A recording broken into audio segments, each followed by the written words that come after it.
headlines. A historic peace agreement between Israel and Hamas. President Zelensky challenges Donald Trump to broker peace for a Nobel-worthy cause. A powerful earthquake shakes Davao Oriental. Bangko Sentral ng Pilipinas cut key interest rate by 25 basis points. Canal construction underway in Parang, Maguindanao. Alex Ayala earns international recognition after winning the WTA title in Mexico.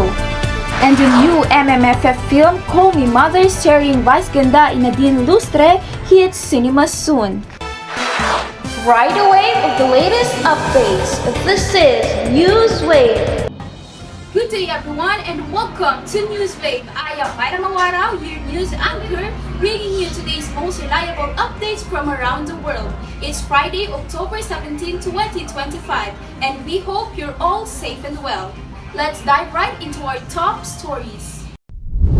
We begin with international news, a breakthrough in the Middle East. After years of fighting, Israel and Hamas have reached a long-awaited ceasefire. Here's our correspondent with more details. Thank you, Mayra. A ceasefire and hostage deal has been reached between Israel and Hamas, ending nearly 2 years of deadly conflict in the Gaza Strip. The agreement took effect this week following intensive talks mediated by leaders from Qatar, Egypt, and the United States. The truce allows humanitarian aid to enter Gaza and includes the release of Israel hostages. Hostages will come back. They're all coming back on Monday. And about 2,000 Palestinian prisoners held in Israel. Under the deal, a 72-hour truce is being observed while UN trucks carrying food, medicine, and relief supplies enter Gaza. However, nearly 90% of homes in Gaza have been destroyed, leaving thousands displaced despite the promise of peace. Reporting for Newswave, this is Norhaima Madkaw.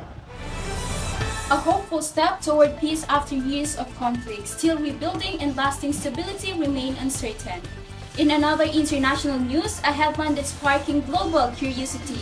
Ukrainian President Volodymyr Zelensky says he would consider supporting Donald Trump's bid for the Nobel Peace Prize, but only if he helps achieve peace in Ukraine. Here's our correspondent with the full story. Yes, Mayra. During a press briefing in Kyiv on Thursday, President Volodymyr Zelensky challenged former U.S. President Donald Trump to use his influence in negotiating ceasefire between Ukraine and Russia. Zelensky said if Mr. Trump can truly bring peace and stop the war, then such an achievement deserves global recognition, even Nobel Peace Prize. The comment comes ahead of this year's Nobel Peace Prize announcement, drawing mixed reaction from both political analysts and citizens. Negotiating ability. Do you personally believe that Mr. Trump deserves to win the Nobel Peace Prize tomorrow? Oh, well, I think that's probably a decision that comes from the Nobel Committee. And my take is that there are two key pieces that have to be solved in the big picture. One is in the Middle East, and we're seeing the results of that. And then the other one is between Russia and Ukraine. While Trump has previously claimed he could end the conflict within days, no formal talks have yet been confirmed.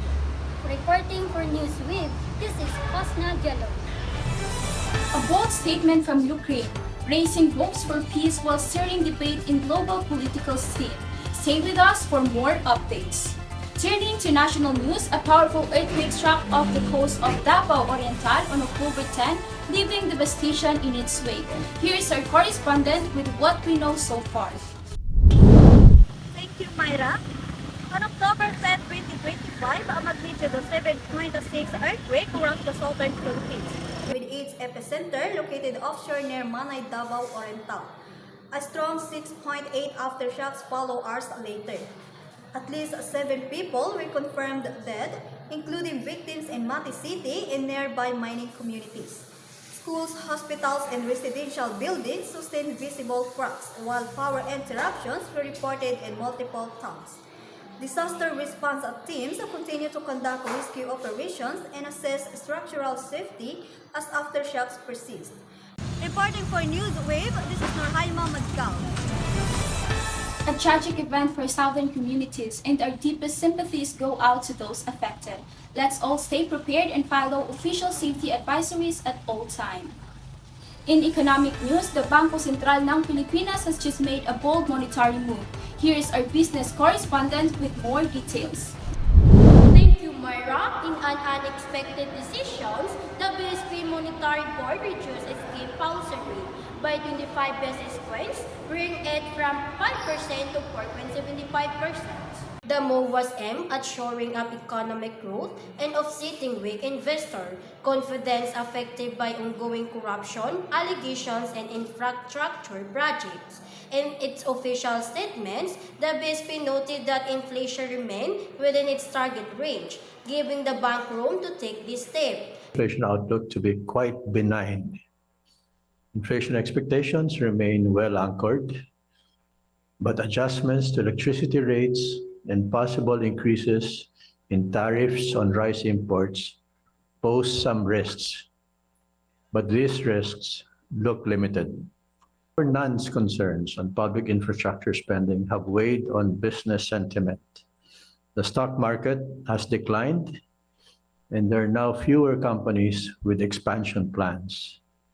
Weaker growth means weaker demand and lower inflation. Analysts said that rate cut could help lower borrowing costs for households and businesses. So future move will depend on inflation, trends, and global market pressures. Reporting for Newswave, this is Bagu Suraita. A significant move in these challenging times. We'll keep monitoring how this rate shift affects daily life and the broader economy. Now let's take a look at the weather across the country. Here is our weather correspondent for the latest forecast.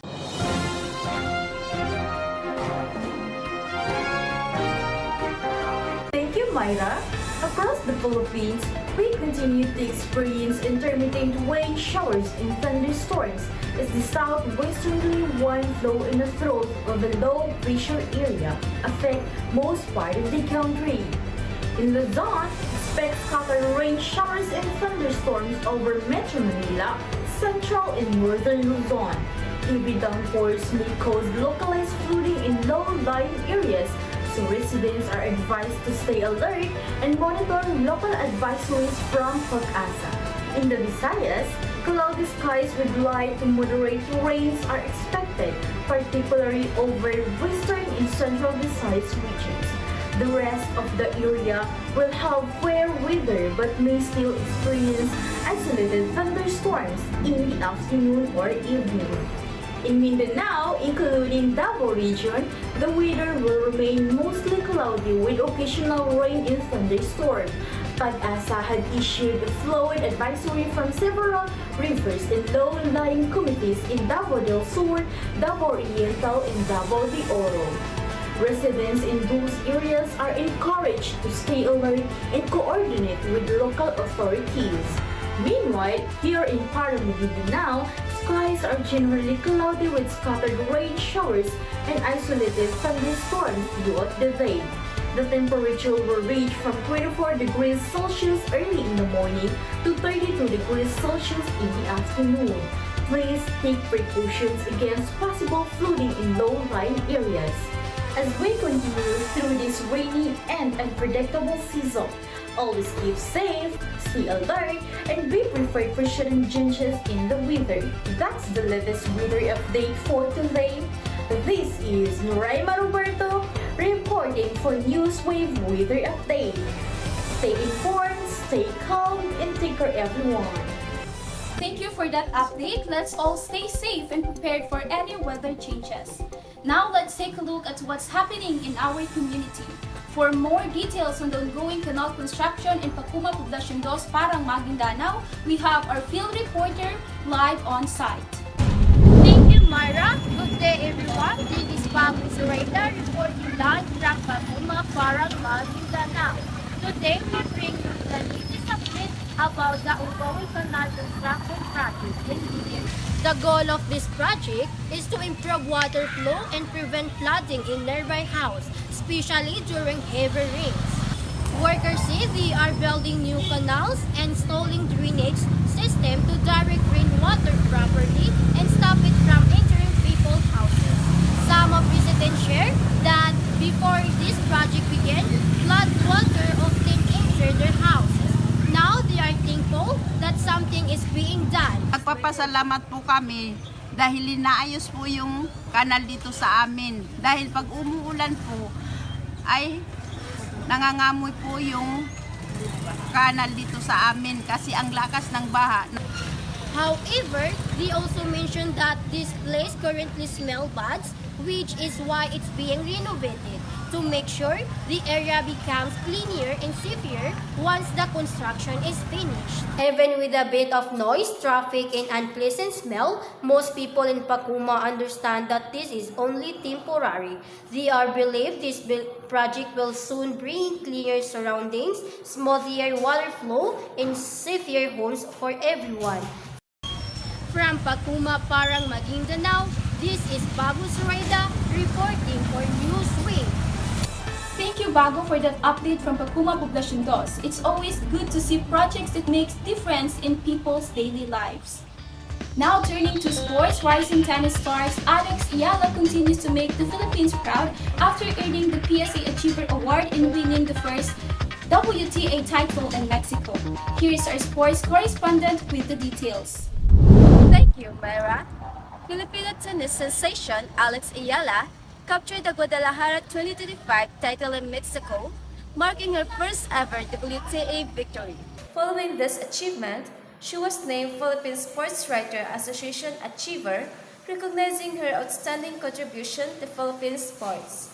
Ayala, just 20 years old, defeated her Mexican opponent in straight sets, showcasing her power, discipline, and determination. She thanked her coaches, family, and Filipino fans worldwide for their continued support. It's so special, they make me more and more special, to be Filipino is something I take so much pride in. To be able to have this community here at the US Open, I'm so grateful that they made me feel like I'm home.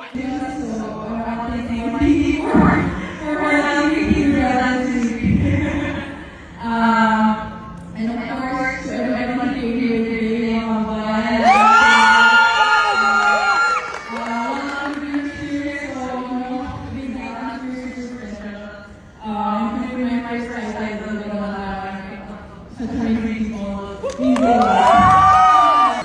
Reporting for Newswave Sports, this is Alia Babadora. A true inspiration for young Filipino athletes. Congratulations, Alex Ayala. And finally, in entertainment, a new star-studded film joined this year's Metro Manila Film Festival lineup. Here is our entertainment correspondent for more details.